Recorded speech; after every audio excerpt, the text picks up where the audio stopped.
Hi ಎಲ್ರಿಗೂ ನಮಸ್ಕಾರ. Welcome back to my channel Ramya lifestyle Kannada vlogs. ನಾನು ರಮ್ಯಾ. ನಾನಿವತ್ತು ನಿಮ್ಮ ಜೊತೆ ಶೇರ್ ಮಾಡ್ಕೋತಾ ಇರೋದು, ಈಗ ಬೆಳಗ್ಗೆ ಒಂದು 7:30 7:45 ಆಗ್ತಾ ಇದೆ ಟೈಮು. ಈಗ ಸಮ್ಮುಗೆ ಲೈವಲ್ಲಿ ಆನೆ ತೋರಿಸೋಣ ಅಂತ ಕರ್ಕೊಂಡು ಹೋಗ್ತಾ ಇದ್ದೀವಿ. ಅವತ್ತು ಒಂದಿನ ನಾವು ಹೀಗೆ ಸಿಟಿಗೆ ಹೋಗುವಾಗ ಆನೆನ ನೋಡಿದ್ದು. ಇವತ್ತು ಸಮ್ಮುಗೆ ಆನೆ ತೋರಿಸೋಣ ಅಂತ ಕರ್ಕೊಂಡು ಹೋಗ್ತಾ ಇದ್ದೀನಿ. ಆನೆಗೆ ಸಮ್ಮುನ ತೋರ್ಸಕ್ಕೆ, ಸಮ್ಮುಗೆ ಆನೆ ತೋರ್ಸಕ್ಕೆ. ನಮಸ್ಕಾರ ಎಲ್ಲರೂ, ಗುಡ್ ಮಾರ್ನಿಂಗ್. ಹೊರಟಿದ್ದೀವಿ. ಇನ್ನು ಟಿಫನ್ ಮಾಡಿಲ್ಲ, ಟಿಫನ್ ಮಾಡಬೇಕು. ಹಾಗೆ ಟಿಫನ್ ಎಲ್ಲಿ ಮಾಡ್ತೀವಿ ಅನ್ನೋದನ್ನು ಕೂಡ ನೋಡಿ, ಒಂದು ಸ್ಪೆಷಲ್ ಫುಡ್ ಟ್ರಕ್ಕಲ್ಲಿ ಟಿಫನ್ ಮಾಡಬೇಕು ಅಂತ ಇವತ್ತು ಡಿಸೈಡ್ ಮಾಡಿದ್ದೀವಿ. ನೋಡೋಣ ಹೇಗಾಗುತ್ತೆ ಅಂತ. ಹಾಗೆ ಕುಕ್ರಳ್ಳಿ ಕೆರೆ ಹತ್ರ ಬಂದಿದ್ದೀವಿ. ನೋಡಿ, ಕುಕ್ರಳ್ಳಿ ಕೆರೆ ಹತ್ರ ಎಷ್ಟು ಜನ ಅಂದರೆ ಗಾಡಿ ಪಾರ್ಕಿಂಗೇ ಸಿಗಲ್ಲ. ಕಾರು ಗಾಡಿಗಳಲ್ಲಿ ತುಂಬ ಜನ ಇರ್ತಾರೆ, ತುಂಬ ಜನ ಬಂದಿರ್ತಾರೆ ಗಾಡಿ ಕಾರ್ಗಳಲ್ಲಿ. ಇಲ್ಲಿ ನೋಡಿ ಕಾರ್ ಹೇಗೆ ನಿಲ್ಲಿಸಿದ್ದಾರೆ. ನಾವು ಸರಸ್ವತಿಪುರಮಲ್ಲಿ ಇದ್ದಾಗ ಬರ್ತಿದ್ವಿ ವಾಕಿಂಗ್ಗೆ, ಈಗ ಬಂದೇ ಇಲ್ಲ. ಹೋಗ್ಬೇಕು ಒಂದ್ಸಲ ಯಾರು ಸುಮ್ಮನೆ ವಿಸಿಟ್ ಮಾಡೋಕ್ಕೆ. ನಾವು ಪ್ಯಾಲೇಸ್ ಮುಂದೆ ಬಂದಾಗ ಆಲ್ರೆಡಿ ಟೈಮು 8 ಗಂಟೆ ಆಗೋಗಿತ್ತು. ಹಾಗಾಗಿ ಅಲ್ಲಿ ಕೇಳಿದಾಗ ಇಲ್ಲ ಹೊರಟು ಅರ್ಧ ಗಂಟೆ ಆಯ್ತು ಅಂತ ಹೇಳಿದ್ರು. ನಾವು ಬನ್ನಿ ಮಂಟಪದಲ್ಲಿ ಇರುತ್ತೆ, ಸ್ವಲ್ಪ ರೆಸ್ಟ್ ಮಾಡಿಸ್ತಾರೆ, ನೀರ್ ಕುಡಿಸ್ತಾರೆ. ಹಾಗಾಗಿ ಅಲ್ಲಾದ್ರೂ ನೋಡ್ಬೋದು ಅಂತ ಹೇಳಿ ಆ ರೂಟಿಗೆ ಹೋಗ್ತಾ ಇದ್ವಿ. ಹೋಗ್ತಾ ದಾರಿಯಲ್ಲಿ KRS ಪೆಟ್ಲು ಸಿಗ್ನಲ್ ಆದ್ಮೇಲೆ ನೆಕ್ಸ್ಟ್ ಡೇ ಅದು ರಿಟರ್ನ್ ಕೂಡ ಬರ್ತಾ ಇತ್ತು. ಅದನ್ನೇ ನೋಡ್ಕೊಂಡು ವಿಡಿಯೋ ಮಾಡ್ಕೊಂಡಿದೀನಿ. ಸಮ್ಮು ಕೂಡ ನೋಡ್ದ, ತುಂಬಾನೇ ಖುಷಿ ಪಟ್ಟ.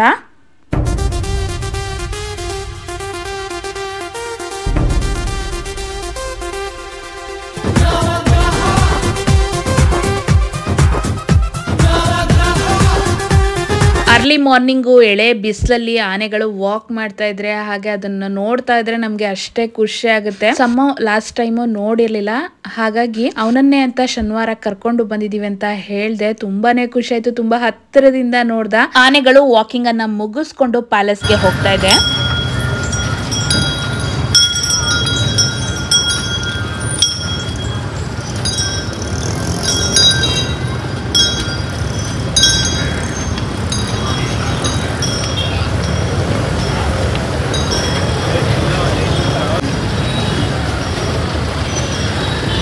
ಆಕ್ಚುಲಿ ಆನೆ 7:15 ಪ್ಯಾಲೇಸ್ ಇಂದ ಹೊರಡುತ್ತೆ. ನೀವು ಪ್ಯಾಲೇಸ್ ಮುಂದೆನೆ ನೋಡ್ಬೇಕು ಅಂದ್ರೆ 7:15 ಹೋಗ್ಬೇಕು.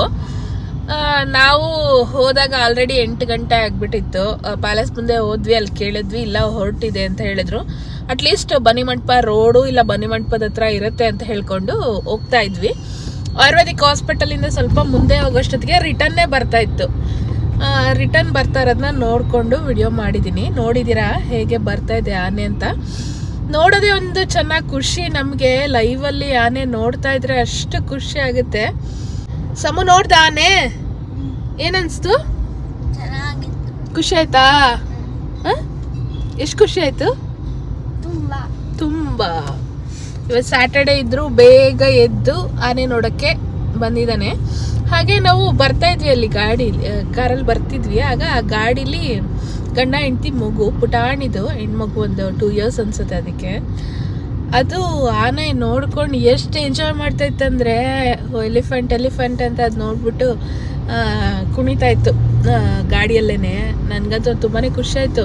ಹೆಣ್ಮಕ್ಳು ಚೆನ್ನಾಗಿ ರಿಯಾಕ್ಟ್ ಮಾಡ್ತಾರೆ ನೋಡಿ. ನಮ್ಮ ಸಮ್ಮು ಏನಂದ, ಚೆನ್ನಾಗಿತ್ತು ಅಷ್ಟೇ ಹೇಳೋದು. ಅವನು ಮಕ್ಕಳು ಅಷ್ಟು ಚೆನ್ನಾಗಿ ಎಂಜಾಯ್ ಮಾಡ್ತಾರೆ. ಇವರು ಎಂಜಾಯ್ ಮಾಡಿರ್ತಾರೆ, ಆದರೆ ರಿಯಾಕ್ಟ್ ಮಾಡೋದು ಅವ್ರು ಜಾಸ್ತಿ. ಮತ್ತೆ ಫುಡ್ ಟ್ರಕ್ಕಲ್ಲಿ ಫುಡ್ ಟೆಸ್ಟ್ ಮಾಡ್ತೀವಿ ಅಂತ ಹೇಳ್ತೀವಿ. ಇವತ್ತು ಅವರು ರಜಾ ಅಂತೆ. ಅಯ್ಯೋ, ನಾವು ತುಂಬ ದಿನದಿಂದ ಫುಡ್ ಟ್ರಕ್ಕಲ್ಲಿ ಟೇಸ್ಟ್ ಮಾಡ್ಬೇಕಂತ ತುಂಬ ವೆಯ್ಟ್ ಮಾಡ್ತಾ ಇದ್ವಿ. ಇವತ್ತು ಹೇಗೋ ಆನೆ ನೋಡಕ್ಕೆ ಬರ್ತೀವಲ್ಲ, ಇಲ್ಲೇ ಟಿಫನ್ ಮುಗಿಸ್ಕೊಂಡು ಹೋಗೋಣ ಅಂದರೆ ಮತ್ತೆ ಇಲ್ಲಿ ಬಂದು ನೋಡಿದಾಗ ಇಲ್ಲ, ಇವತ್ತು ಮೇ ಬಿ ರಜಾನೋ ಇಲ್ಲ ಲೇಟಾಗಿ ಬರ್ತಾರೋ ಗೊತ್ತಿಲ್ಲ. ನಮಗೇನೋ ನಂಬರ್ ಎಲ್ಲ ಇಲ್ಲ. ನೋಡಿದ್ವಿ, ಹೋಗಿ ಇರಲಿಲ್ಲ. 8 ಗಂಟೆಯಿಂದ ಇರುತ್ತೆ ಅದು ಫುಡ್ ಟ್ರಕ್ಕು. ಇರಲಿಲ್ಲ, ಬೇಜಾರಾಯಿತು. ನೋಡೋಣ ಬಿಡು, ಇನ್ನೊಂದು ದಿನ ಹೋಗೋಣ, ಯಾವತ್ತಾದರೂ ಹೋಗೋಣ ಅಂತ ರಿಟರ್ನ್ ಹೊರಟಿದ್ದೀವಿ. ನೋಡೋಣ ಟಿಫನ್ ಎಲ್ಲಿ ಮಾಡ್ತೀವಿ ಅಂತ. ಮೇ ಬಿ ನಳ್ಪಾಕಲ್ಲೇ ಮಾಡ್ತೀವಿ. ನಳ್ಪಾಕಲ್ಲಿ ಟಿಫನ್ ಮುಗಿಸ್ಕೊಂಡು ಮನೆಗೆ ಹೋಗ್ತೀವಿ. ಹಾಗೆ ಇವತ್ತೊಂದು ಈವ್ನಿಂಗ್ ರಿಸೆಪ್ಷನ್ ಇದೆ. ನಮ್ಮ ಶಾಪ್ ಇದೆಯಲ್ಲ, ಶಾಪ್ ಲೈನಲ್ಲೇ ಇದ್ದಾರೆ ಅವರು. ನಮಗೆ ತುಂಬ ವರ್ಷದಿಂದ ಪರಿಚಯ. ಅವರ ಮದುವೆಗೆ ರಿಸೆಪ್ಷನ್ನಿಗೆ ಹೋಗ್ತೀವಿ ಸಂಜೆ. ಅದನ್ನು ಕೂಡ ನಿಮ್ಮ ಜೊತೆ ಶೇರ್ ಮಾಡ್ಕೋತೀನಿ. ಹಾಗೆ ಇವತ್ತು ನಾಳೆ ಹೇಗೆಲ್ಲ ಇರುತ್ತೆ ವ್ಲಾಗ್ ಅನ್ನೋದನ್ನು ಈ ವಿಡಿಯೋದಲ್ಲಿ ನೀವು ನೋಡ್ತಾ ಹೋಗ್ಬೋದು. ಬನ್ನಿ, ಫುಡ್ ಎಲ್ಲಿ ಟೇಸ್ಟ್ ಮಾಡ್ತೀವಿ, ಎಲ್ಲಿ ಟಿಫನ್ ಮಾಡ್ತೀವಿ ಅನ್ನೋದನ್ನು ಕೂಡ ನಿಮ್ಮ ಜೊತೆ ಶೇರ್ ಮಾಡ್ಕೋತೀನಿ. ಬರೀ ಹಾಯ್ ಬರೀ ಹಾಯ್ ಮಾಡೋದಷ್ಟೇ. ಯಾಕೆ ಟಿಫನ್ ಸಿಕ್ಲಿಲ್ಲ? ಟಿಫನ್ ಸಿಗುತ್ತಲ್ಲ, ಅಲ್ಲಾಗಿದ್ರೆ ಚೆನ್ನಾಗಿರ್ತಿತ್ತು. ನಾವು ಅಂದ್ಕೊಂಡಿದ್ದು ಸರಿ ಆಗ್ತಿತ್ತು. ಈಗ ಅಲ್ಲಿ ಇಲ್ಲ ಅಂತಂದ್ರೆ ಬೇರೆ ಕಡೆ ಹೋಗ್ಬೇಕು. ಈಗ ಬೇರೆ ಕಡೆ ಹುಡುಕ್ಬೇಕು. ಎಲ್ಲಿ ಹುಡುಕೋದೀಗ? ಹುಡುಕ್ಬೇಕು. ಐಗಿರಿಗೆ ಹೋಗೋಣ ಅಂತ ಅನ್ಕೊಂಡ್ವಿ. ಇವತ್ತು ವೀಕೆಂಡ್ಸ್ ಇರೋದ್ರಿಂದ, ಸ್ಯಾಟರ್ಡೆ ಸಂಡೇ ಇರೋದ್ರಿಂದ ತುಂಬಾನೇ ರಶ್ ಇರುತ್ತೆ, ಫ್ರೀ ಇರುತ್ತೆ. ಹಾಗಾಗಿ ಇವರು ಇಲ್ಲ ಬೇಡ, ನನಗೆ ಲೇಟ್ ಆಗುತ್ತೆ, ಹೊರಡೋಣ ಬೇರೆ ಕಡೆ ಟಿಫನ್ ಮಾಡೋಣ ಅಂತ ಹೇಳ್ಬಿಟ್ಟು ಕರ್ಕೊಂಡು ಬಂದರು. ಆ್ಯಕ್ಚುಲಿ ಗೊತ್ತಾ ನಿಮಗೆ, ಸಮ್ಮುಗೆ ಡ್ಯಾನ್ಸಲ್ಲಿ ಫಸ್ಟ್ ಪ್ರೈಸ್ ಬಂದಿದೆ. ಯಸ್, ಡ್ಯಾನ್ಸ್ ಕಾಂಪಿಟೇಷನ್ ಇತ್ತು. ಅಲೋಕೇಶನ್ ಮತ್ತು ಡ್ಯಾನ್ಸ್ ಕಾಂಪಿಟೇಷನ್ ಇದೆ ಅಂತ ಹೇಳಿದ್ದೆ ಅಲ್ವಾ. ಪಾರ್ಟಿಸಿಪೇಟ್ ಮಾಡಿದ್ದ. ಅಲೋಕೇಶನಲ್ಲಿ ಅವನು ಕಾನ್ಸಂಟ್ರೇಟ್ ಮಾಡಲಿಲ್ಲ. ಆ್ಯಕ್ಚುಲಿ ಹಿಂದಿನ ದಿನ ನಾನು ಬರ್ಕೊಟ್ಟು ಆ್ಯಕ್ಚುಲಿ ಅವನೇನು ಮಾಡ್ದ ಅಂದರೆ, ಅಲೋಕೇಶನಲ್ಲಿ ನಾನೇ ಹೇಳ್ತೀನಿ, ಕ್ಲೈಮೇಟ್ ಚೇಂಜಸ್ ಟಾಪಿಕ್ ಸಿಕ್ಕಿತ್ತು. ನಾನೇ ಹೇಳ್ತೀನಿ ಓನಾಗಿ ಹೇಳ್ತೀನಿ. ನಾನು ಮನೆಯಲ್ಲಿ ನಾನು ಹೇಳಿದೆ, ನೀನು ಮನೆಯಲ್ಲೇ ಬೇರೆ ಹೇಳ್ತಿರ್ತೀಯ, ಅಲ್ಲೋದಾಗ ನಿನಗೆ ಅಲ್ಲೇ ಬೇರೆ ಥರ ಬರ್ತಾ ಇರುತ್ತೆ, ಅದಕ್ಕಿಂತ ಬರೆದ್ಬಿಟ್ಟು ಪ್ರಾಕ್ಟೀಸ್ ಮಾಡಿಕೊಂಡ್ರೆ ಚೆನ್ನಾಗಿರುತ್ತೆ ಅಂತ ಹೇಳಿದೆ. ಇದು ದಿನ ನೈಟ್ ಕೂತ್ಕೊಂಡು ಬರೆದು ಮಾರ್ನಿಂಗು ಪ್ರಾಕ್ಟೀಸ್ ಮಾಡಿ ಹೋಗಿದ್ದು. ಸರಿಯಾಗಿ ಕಾನ್ಸಂಟ್ರೇಟ್ ಮಾಡೋಕ್ಕಾಗಿಲ್ಲ ಅನಿಸುತ್ತೆ. ಈ ಕಡೆ ಅವನು ಹೇಳೋಕ್ಕಾಗಿಲ್ಲ, ಇಲ್ಲಿ ಬರೆದಿದ್ದು ಕೂಡ ಸರಿಯಾಗಿ ಹೇಳಿದ್ದಾನೆ. ಅಂದರೆ ಇವನಿಗಿಂತ ಕಾಂಪಿಟೇಷನ್ ಕೊಡೋಕ್ಕೆ ತುಂಬ ಜನ ಇದ್ರಲ್ಲ, ಹಾಗಾಗಿ ಅಲೋಕೇಶನಲ್ಲಿ ಬಂದಿಲ್ಲ. ಡ್ಯಾನ್ಸಲ್ಲಿ ಫಸ್ಟ್ ಪ್ರೈಸ್ ಬಂದಿದೆ ಅಲ್ಲ. ಕ್ಲೇ ಮೌಲ್ಡಿಂಗಲ್ಲಿ ಡ್ರಾಯಿಂಗ್, ಹಾಗೆ ಕ್ಲೇ ಮೌಲ್ಡಿಂಗ್ 2 ಕಾಂಪಿಟೇಷನ್ ಇತ್ತು. ಡ್ರಾಯಿಂಗ್ ಮಾಡಿದ ತುಂಬ ಚೆನ್ನಾಗಿ. ಅಂದರೆ ಇವನಿಗಿಂತ ತುಂಬ ಚೆನ್ನಾಗಿ ಮಾಡೋರು ಕೂಡ ಇರ್ತಾರಲ್ವ, ಹಾಗಾಗಿ ಡ್ರಾಯಿಂಗಲ್ಲಿ ಬಂದಲಿಲ್ಲ. ಕ್ಲೇ ಮೌಲ್ಡಿಂಗಲ್ಲಿ ಫಸ್ಟ್ ಪ್ರೈಸ್ ಬಂದಿದೆ ಅಲ್ಲ Chini, ಖುಷಿನಾ?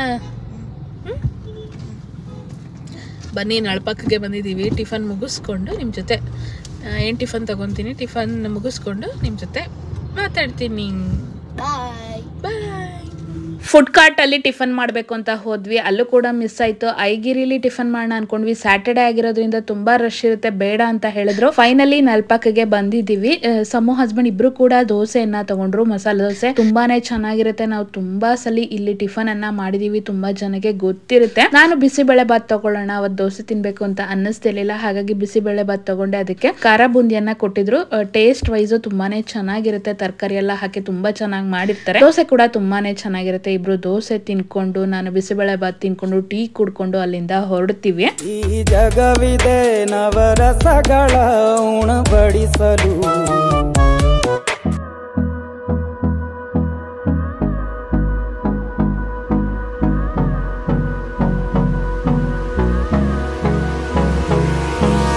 hold me close till I get up, time is barely on our side. Hi ಎಲ್ರಿಗೂ, ವೆಲ್ಕಮ್ ಬ್ಯಾಕ್. ಈಗೊಂದು ರಿಸೆಪ್ಷನ್ ಇದೆ, ರಿಸೆಪ್ಷನ್ಗೆ ಹೊರಟಿದ್ದೀವಿ. ನಾನು ಸಮೂ ರೆಡಿ ಆಗಿದ್ದೀವಿ. ಟೈಮ್ ಬಂದು 8:45 ಆಗಿದೆ ಟೈಮು. ಹೊರಟಿದ್ದೀನಿ ಶಾಪಿಂದ ಅಂತ ಹೇಳಿದ್ರು, ಹಾಗಾಗಿ ರೆಡಿ ಆಗಿದ್ದೀವಿ. ಇನ್ನೇನೊಂದು 5 ಮಿನಿಟ್ಸಲ್ಲಿ ಬರ್ತಾರೆ. ಅವರು ರೆಡಿಯಾಗಿ ಒಂದು 9 o'clock ಇಲ್ಲೇ ಜಯಮ್ಮ ಗೋವಿಂದಗೌಡದಲ್ಲಿ ಮದುವೆ ಇರೋದು. ಬೇಗನೆ ರೀಚ್ ಆಗ್ಬೋದು. 9:15ಗೆಲ್ಲ ರೀಚ್ ಆಗ್ಬಿಟ್ಟು, 9 o'clock ಬಿಟ್ಟರು 9:15ಗೆಲ್ಲ ರೀಚ್ ಆಗಿಬಿಡ್ತೀವಿ. ಹಾಗಾಗಿ ಮತ್ತು ತುಂಬಾ ಅರ್ಲಿಯಾಗಿ ಹೋದರೂ ಕೂಡ ತುಂಬಾ ರಶ್ ಇರುತ್ತೆ. ವೆಯ್ಟ್ ಮಾಡಿ ನಾವು ಫೋಟೋ ತೆಗೆಸ್ಕೊಂಡು, ಗಿಫ್ಟ್ ಕೊಟ್ಟು, ಫೋಟೋ ತೆಗೆಸ್ಕೊಂಡು, ಊಟ ಮಾಡಿ ಬರೋಷ್ಟೊತ್ತಿಗೆ ಅಷ್ಟೊತ್ತೇ ಆಗುತ್ತೆ. ಸ್ವಲ್ಪ ಲೇಟಾಗಿ ಹೋದರೆ ಗಿಫ್ಟ್ ಕೊಟ್ಟು, ಫೋಟೋ ತೆಗೆಸ್ಕೊಂಡು, ಊಟ ಮುಗಿಸ್ಕೊಂಡು ಬೇಗನೆ ಬರ್ಬೋದು ಅನ್ನೋದಕ್ಕೋಸ್ಕರ ರೆಡಿ ಆಗಿದ್ದೀನಿ. ನಾನು ನೋಡ್ತಾ ಇದ್ದೀರಾ, ಇದು ಶಿಫಾನ್ ಜಾರ್ಜೆಟ್ ಸ್ಯಾರಿ. ನಾನು ಈಗೊಂದು ಸೇಲ್ದು ವಿಡಿಯೋ ಹಾಕಿದ್ನಲ್ವ, ಅಲ್ಲಿ ಸ್ಯಾರೀಸ್ ಇತ್ತು, ಎಲ್ಲ ಡಿಸೈನರ್ ಸ್ಯಾರೀಸೇ ಇತ್ತು. ನನಗೆ ಈ ಸ್ಯಾರಿ ಕಲರ್ ಕಾಂಬಿನೇಷನ್ ನೋಡಿದ ತಕ್ಷಣವೇ ತುಂಬಾ ಇಷ್ಟ ಆಯಿತು. ಆ್ಯಕ್ಚುಲಿ ಇದು ಶಿಫಾನ್ ಜಾರ್ಜೆಟ್ ಸ್ಯಾರಿ. ಈಗ ಒಂದು 4-5 ಮಂತ್ಸ್ ಬ್ಯಾಕೆ ಈ ಸ್ಯಾರಿ ಬಂದಿತ್ತು. ನನಗೆ ತೊಗೋಬೇಕು ಅಂತೇನೋ ಅನಿಸಿರಲಿಲ್ಲ, ಆದರೆ ಈ ಪಿಂಕ್ ಕಲರು ಹಾಗೆ ಕಲರ್ ಕಾಂಬಿನೇಷನ್ ನಂಗೆ ತುಂಬಾ ಇಷ್ಟ ಆಯಿತು. ಹಾಗಾಗಿ ಈ ಸ್ಯಾರಿ ತೊಗೊಳ್ಳೋಣ ಅಂತ ಹೇಳಿ ತೊಗೊಂಡೆ. ನೋಡ್ತಾ ಇದ್ದೀರಾ ಯಾವ ಥರ ಕಾಣಿಸ್ತಾ ಇದೆ ಅಂತ. ಪಿಂಕ್ ಕಲರ್ಗೆ ರಮಾ ಗ್ರೀನ್ ಅಂತ ಹೇಳ್ತೀವಿ, ಆ ಕಲರ್ದು ಕಾಂಬಿನೇಷನ್ನು ತುಂಬಾ ಚೆನ್ನಾಗಿದೆ. ಬ್ಲೌಸು ಸಿಂಪಲ್ಲಾಗಿ ಇಲ್ಲೊಂದು ಪುಟಾಣಿ ಪಫನ್ ಇಟ್ಟು ಒಂದು ಲೇಸನ್ನು ಹಾಕಿ ಅಪ್ಪನೇ ಬ್ಲೌಸ್ ಸ್ಟಿಚ್ ಮಾಡಿರೋದು. ಪಲ್ಲು ಕೂಡ ಬ್ರೊಕೇಡ್ ಪಲ್ಲು ಬರುತ್ತೆ, ಹಾಗೆ ಬ್ಲೌಸ್ ಕೂಡ ಬ್ರೊಕೇಡ್ ಬ್ಲೌಸ್ ಬರುತ್ತೆ. ಸ್ಯಾರಿ ತುಂಬಾನೇ ಚೆನ್ನಾಗಿದೆ, ವೇರಿಂಗ್ ಅಲ್ಲಿ ತುಂಬಾನೇ ಕಂಫರ್ಟಬಲ್ ಆಗಿದೆ. ನಾನು ಇದನ್ನ ನೋಡಿದ ತಕ್ಷಣನೇ ತಗೋಬೇಕು, ಕಲರ್ಗೋಸ್ಕರ ತಗೋಬೇಕು ಅಂತ ಅನ್ನಿಸ್ತು. ಸಮು ಕೂಡ ರೆಡಿ ಆಗಿದ್ದಾನೆ. ಸಮು ಹಬ್ಬದ ಡ್ರೆಸ್ ಅನ್ನ ಹಾಕೊಂಡಿದ್ದಾನೆ, ಶೂಸ್ ಹಾಕೊಂಡಿದ್ದಾನೆ, ಡ್ಯಾನ್ಸ್ ಶೂಸ್ ಹಾಕೊಂಡಿದ್ದಾನೆ. ಆಕ್ಚುಲಿ ಅದು ಡ್ಯಾನ್ಸ್ದು ಶೂಸು, ಡ್ಯಾನ್ಸ್ ಕ್ಲಾಸು ಸ್ಟುಡಿಯೋದಲ್ಲಿ ಮಾತ್ರ ಯೂಸ್ ಮಾಡಬೇಕು. ಆದರೆ ಇವನು ಇಲ್ಲ, ಇವಾಗ ಲೇಸ್ ಕಟ್ಕೊಳಕ್ ಆಗೋದಿಲ್ಲ, ನಾನು ಇದೇ ಶೂಸ್ ಹಾಕೊಬರ್ತೀನಿ ಅಂತ ಹಠ ಹಿಡಿದಿದ್ದಾನೆ. ಆಮೇಲೆ ನಾನು ಯೋಚನೆ ಮಾಡಿದೆ, ಚಿಕ್ಕದಾಗ್ತದೆ ಮತ್ತೆ ಇಟ್ಟು ಯಾಕೆ ಅಂತ ಹೇಳಿ ಡ್ಯಾನ್ಸಿಗೆ ಅಷ್ಟೇ ಯೂಸ್ ಮಾಡ್ತಾ ಇದ್ದಿದ್ದು, ಹಾಕು ಅಂತ ಹೇಳಿ. ಸ್ಯಾರಿ ಪೂರ್ತಿ, ಸ್ಯಾರಿ ನೋಡ್ತಾ ಇದ್ದೀರಾ, ಸ್ಯಾರಿ ಪೂರ್ತಿ ಸ್ಟ್ರೈಪ್ಸ್, ಫ್ಲಾಟ್ ಸ್ಟ್ರೈಪ್ಸ್, ಅಡ್ಡಡ್ಡ ಸ್ಟ್ರೈಪ್ಸ್ ಬಂದಿದೆ. ಹಾಗೆ ಬಾರ್ಡರು ಕೆಳಗಡೆ ಬಿಗ್ ಬಾರ್ಡರ್ನ ಕೊಟ್ಟಿದ್ದಾರೆ, ಮೇಲ್ಗಡೆ ಸ್ಮಾಲ್ ಬಾರ್ಡರ್ನ ಕೊಟ್ಟಿದ್ದಾರೆ. ಸ್ಯಾರಿ ಕಲರ್ ಕಾಂಬಿನೇಷನ್ ಯಾರಿಗೆಲ್ಲ ಇಷ್ಟ ಆಯಿತು ಕಮೆಂಟ್ ಮಾಡಿ ತಿಳಿಸಿ. ಹಸ್ಬೆಂಡ್ ಬಂದಿಲ್ಲ, ವೆಯ್ಟ್ ಮಾಡ್ತಾ ಇದ್ದೀವಿ. ಹಸ್ಬೆಂಡ್ ಬಂದಮೇಲೆ ಅವರು ಕೂಡ ರೆಡಿಯಾಗಿ ಹೊರಡ್ತೀನಿ. ಯಾರ್ದು ರಿಸೆಪ್ಷನ್ನು ಹಾಗೆ ಹೇಗೆಲ್ಲ ಇದೆ ಫಂಕ್ಷನ್ ಅನ್ನೋದನ್ನು ಕೂಡ ನಿಮ್ಮ ಜೊತೆ ಶೇರ್ ಮಾಡ್ಕೋತೀನಿ. ಬನ್ನಿ ಹೋಗೋಣ. ಹಾಯ್ ಎಲ್ರಿಗೂ, ವೆಲ್ಕಮ್ ಬ್ಯಾಕ್. ಹೊರಟಿದ್ದೀವಿ. ಹಸ್ಬೆಂಡ್ ಬಂದು ರೆಡಿ ಆಗಿದ್ದಾರೆ. ಈಗ ಟೈಮ್ ಬಂದು 9 o'clock ಆಗಿದೆ. ಜಯಮ್ಮ ಗೋವಿಂದಗೌಡ ಕಲ್ಯಾಣ ಮಂಟಪದಲ್ಲಿ ಫಂಕ್ಷನ್ ಇರೋದು, ರಿಸೆಪ್ಷನ್ ಇರೋದು. ಸಮು ಹಿಂದೆ ಕೂತಿದ್ದಾನೆ, ಅವನಿಗೆ ಬೇಜಾರಾಗಿದೆ. ಯಾಕೆ ಬೇಜಾರು ಸಮು? ಬೇಜಾರಾಗಿದ್ಯಾ? ಮತ್ತೆ ಎಂತ ಏನ್ ಮಾಡ್ತಿದ್ಯಾ? ಬಾ ಮುಂದೆ ಸ್ವಲ್ಪ. ಎಲ್ಲಿ ಹೋಗ್ತಾ ಇದ್ಯಾ? ಚೌಟ್ರಿ. ಯಾವ ಚೌಟ್ರಿ? ಮತ್ತೆ ಈ ಒಂದು ಏನ್ ಪ್ರಾಬ್ಲಮ್ ಅಂದ್ರೆ ಮನೆ ತುಂಬಾ ಹರಡ್ತಾನೆ. ನಂಗೂ ಕ್ಲೀನ್ ಮಾಡಿ ಬೇಜಾರಾಗಿದೆ, ಅದಕ್ಕೆ ಅವನು ಬೇಜಾರಾಗಿರೋದು. ಕ್ಲೇ ಮಾಡ್ತಾನೆ, ಕ್ಲೇ ಮನೆ ತುಂಬಾ ಹರಡ್ತಾನೆ. ಪೇಂಟ್ ಮಾಡ್ತೀನಿ ಅಂತ ಮನೆ ತುಂಬಾ ಪೇಂಟು, ಬ್ರಷು, ಪೇಪರ್ಗಳು, ಪೇಂಟ್ ಮಾಡಿರೋ ಪೇಪರ್ಗಳು ಪೇಂಟ್ ಮಾಡಿ ಎಲ್ಲ ಕಡೆ ಹರಡಿರ್ತಾನೆ. ಡ್ರಾಯಿಂಗ್ ಮಾಡ್ತೀನಿ ಅಂತ ಪೇಪರ್ ಹರಡೋದು, ಬುಕ್ಸ್ ಎಲ್ಲ ಹರಿಯೋದು ಎಲ್ಲ ಮಾಡ್ತಿದ್ದ. ಅದಕ್ಕೆ ಮತ್ತೆ ಪೇಂಟ್ ಮಾಡಿರ್ತೀವಲ್ಲ, ಬ್ರಷು, ನೀರು ಎಲ್ಲಾನು ಕೂಡ ಅಲ್ಲಲ್ಲೇ ಹರಡಿದ್ದ. ಈಗ ಬರುವಾಗ ಬೈದೆ, ಎಲ್ಲ ತೆಗ್ದಿಡು, ಎಷ್ಟಂತ ಎತ್ತಕ್ಕಾಗತ್ತಲ್ವಾ, ಎಲ್ಲ ತೆಗ್ದಿಡು ಅಂತ ಬೈದೆ. ಹಾಗಾಗಿ ಮುನ್ಸ್ಕೊಂಡು ಕೂತಿದ್ದ. ಅದಾದಮೇಲೆ ಅವರಪ್ಪ ಬಂದ ಮೇಲೆ ಹೊರಟಿದ್ದಾನೆ. ಬನ್ನಿ ಫಂಕ್ಷನ್ ಹೇಗೆಲ್ಲ ಇದೆ ನೋಡೋಣ. ಆಲ್ರೆಡಿ ಎಲ್ಲ ಫಂಕ್ಷನ್ ಮುಗಿಸ್ಕೊಂಡು ಹೋಗ್ತಾ ಇದ್ದಾರೆ. ಬೇರೆ ಊರಿಂದ ಎಲ್ಲ ಬಸ್ ಬಂದಿರುತ್ತಲ್ಲ, ಅದೆಲ್ಲ ಹೊರಟಿದೆ. ನಾವು ಈಗ ಬಂದಿದ್ದೀವಿ. ಇಲ್ಲಿ ಜಯಮ್ಮ ಗೋವಿಂದಗೌಡದ ಹತ್ರ ಟ್ರಾಫಿಕ್ಕು ಜಾಸ್ತಿ ಇರುತ್ತೆ, ಹಾಗೆ ಪಾರ್ಕಿಂಗು ಒಳಗೂ ಇದ್ರೂ ಕೂಡ ಹೊರಗೂ ಕಷ್ಟ. ಹೊರಗೆಲ್ಲ ನೋಡಿ ಹಿಂಗೆ ಪಾರ್ಕ್ ಮಾಡಿದ್ದಾರೆ. ನಾಗಶ್ರೀ ಅಂತ, ನಾವು ಹುಡುಗಿ ಕಡೆಯಿಂದ ಬಂದಿರೋದು. ಚೌಟ್ರಿಗೆ ಎಂಟರ್ ಆದ್ವಿ. ನಾವು ಬಂದಾಗ 9:15 ಆಗಿತ್ತು ಅನ್ಸುತ್ತೆ ಟೈಮು. ಪೀಕ್ ಟೈಮ್ ಆಗಿರೋದ್ರಿಂದ ಎಲ್ಲ ಚೌಟ್ರಿಗೆ ಬಂದಿರ್ತಾರೆ. ಇನ್ನು ಕಾರ್ಗಳನ್ನ ಪಾರ್ಕಿಂಗ್ ಇಂದ ತೆಗ್ದಿರಲ್ಲ, ಹಾಗಾಗಿ ಒಳಗಡೆ ಕೂಡ ಪಾರ್ಕಿಂಗ್ ಇರ್ಲಿಲ್ಲ, ಹೊರಗಡೆ ಕೂಡ ಪಾರ್ಕಿಂಗ್ ಇರ್ಲಿಲ್ಲ. ಹಸ್ಬೆಂಡ್ ದೂರ ಪಾರ್ಕ್ ಮಾಡಿ ಬಂದ್ರು. ನಾನು ಸಮ ಅಲ್ಲಿವರೆಗೂ ಫೋಟೋಸ್ ವಿಡಿಯೋಸ್ ಎಲ್ಲ ಮಾಡ್ಕೊಂಡ್ವಿ.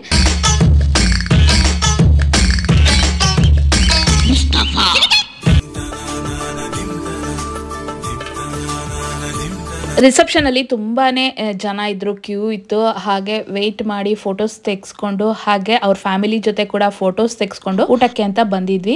ಊಟಕ್ಕೆ ಕೂಡ ವೆಯ್ಟ್ ಮಾಡಿದ್ವಿ, ಸ್ವಲ್ಪ ಹೊತ್ತು ವೆಯ್ಟ್ ಮಾಡಿ ಊಟ ಕೂಡ ಮಾಡಿದೀವಿ. ಊಟ ಕೂಡ ತುಂಬಾನೇ ಚೆನ್ನಾಗಿತ್ತು. ಆದ್ರೆ ಏನಾಯ್ತಂದ್ರೆ ಇನ್ನೊಬ್ರು ಫ್ರೆಂಡ್ಸ್ ಸಿಕ್ಕಿದ್ರು, ಅವ್ರ ಜೊತೆ ಮಾತಾಡ್ಕೊಂಡು ನಾವು ಊಟಕ್ಕೆ ಕೂರೋವರೆಗೂ ವಿಡಿಯೋ ಎಲ್ಲ ಮಾಡ್ಕೊಂಡ್ವಿ. ಆಮೇಲೆ ಫ್ರೆಂಡ್ಸ್ ಸಿಕ್ಕರು, ಅವ್ರ ಜೊತೆ ಮಾತಾಡ್ಕೊಂಡು ಊಟದ ವಿಡಿಯೋ ಮಾಡೋದೇ ಮರ್ತು ಬಿಟ್ಟಿದೀನಿ. ಊಟ ತುಂಬಾನೇ ಚೆನ್ನಾಗಿತ್ತು. ಹಾಗೆ ಚೌಟ್ರಿಗೆ ಮಾಡಿಸಿರೋ ಡೆಕೋರೇಷನ್ ಕೂಡ ತುಂಬಾನೇ ಗ್ರ್ಯಾಂಡ್ ಆಗಿ ತುಂಬಾನೇ ಚೆನ್ನಾಗಿತ್ತು. ನನ್ಗಂತೂ ತುಂಬಾನೇ ಇಷ್ಟ ಆಯ್ತು. ಅದರಲ್ಲೂ ಈ ಮಧ್ಯದಲ್ಲಿ ಒಂದು ಫ್ಲವರ್ ಹಾಕಿ ಅಲ್ಲಿ ಫೋಟೋಸ್ ತೆಕ್ಕೊಳಕ್ಕೆ ಮಾಡಿದ್ದಾರೆ, ಅದು ತುಂಬಾನೇ ಚೆನ್ನಾಗಿತ್ತು. ಹಾಗೆ ಫೋಟೋ ಸ್ಪಾಟ್ ಕೂಡ ಮಾಡಿದ್ದಾರೆ. ಬಂದಿರೋ ಗೆಸ್ಟ್ ಎಲ್ಲ ಫೋಟೋಸ್ ತೆಕ್ಕೊಳಕ್ಕೆ ಗ್ಯಾಲರಿ ಮಾಡಿದ್ದಾರೆ, ಅದು ಕೂಡ ತುಂಬಾನೇ ಚೆನ್ನಾಗಿದೆ. ತುಂಬಾ ಗ್ರ್ಯಾಂಡ್ ಆಗಿ ತುಂಬಾನೇ ಚೆನ್ನಾಗಿ ಕಾಣಿಸ್ತಾ ಇತ್ತು. ನಮ್ಗೆ ಗೊತ್ತಿರೋರು ತುಂಬಾ ಜನ ಬಂದಿದ್ರು. ಎಲ್ಲಾರನ್ನು ಮಾತಾಡ್ಸ್ಕೊಂಡು ಎಲ್ಲಾರನ್ನು ಮೀಟ್ ಮಾಡಿ ನಾವು ಮನೆ ಕಡೆ ಹೊರಡ್ತೀವಿ. ಹಾಗೆ ಎಂಟ್ರೆನ್ಸ್ ಅಲ್ಲೂ ಕೂಡ ತುಂಬಾನೇ ಚೆನ್ನಾಗಿ ಮಾಡಿದ್ದಾರೆ. ಪಿಕಾಕ್ ಮಾಡಿರೋದಾಗಿರ್ಬೋದು, ಎಂಟ್ರೆನ್ಸ್ ಆಗಿರ್ಬೋದು, ಎಲ್ಲ ಸ್ವಲ್ಪ ಹೊಸ ಡಿಸೈನ್ ಅಲ್ಲಿ ತುಂಬಾನೇ ಚೆನ್ನಾಗಿ ಮಾಡಿಸಿದ್ದಾರೆ. ಹಸ್ಬೆಂಡ್ ಕಾರ್ ದೂರ ಹಾಕಿ ಬಂದಿದ್ರಲ್ಲ, ಹಾಗಾಗಿ ಕಾರ್ ತರಕ್ಕೆ ಅಂತ ಹೋಗಿದ್ರೆ ಸಮು ಡ್ಯಾನ್ಸ್ ಮಾಡ್ತಾ ಇದ್ದ. ಆಲ್ಮೋಸ್ಟ್ ಟೈಮ್ 11:15 ಆಗೋಗಿತ್ತು. ಈ ವಿಡಿಯೋ ಹೇಗಿತ್ತು ಅಂತ ಕಮೆಂಟ್ ಮಾಡಿ ತಿಳಿಸಿ. ವಿಡಿಯೋನ ಲೈಕ್ ಮಾಡಿ, ಶೇರ್ ಮಾಡಿ, ಕಮೆಂಟ್ ಮಾಡಿ, ಸಬ್ಸ್ಕ್ರೈಬ್ ಮಾಡಿ. ನೆಕ್ಸ್ಟ್ ವಿಡಿಯೋದಲ್ಲಿ ಸಿಗ್ತೀನಿ. ಖುಷಿಯಾಗಿರಿ. ನಮಸ್ಕಾರ.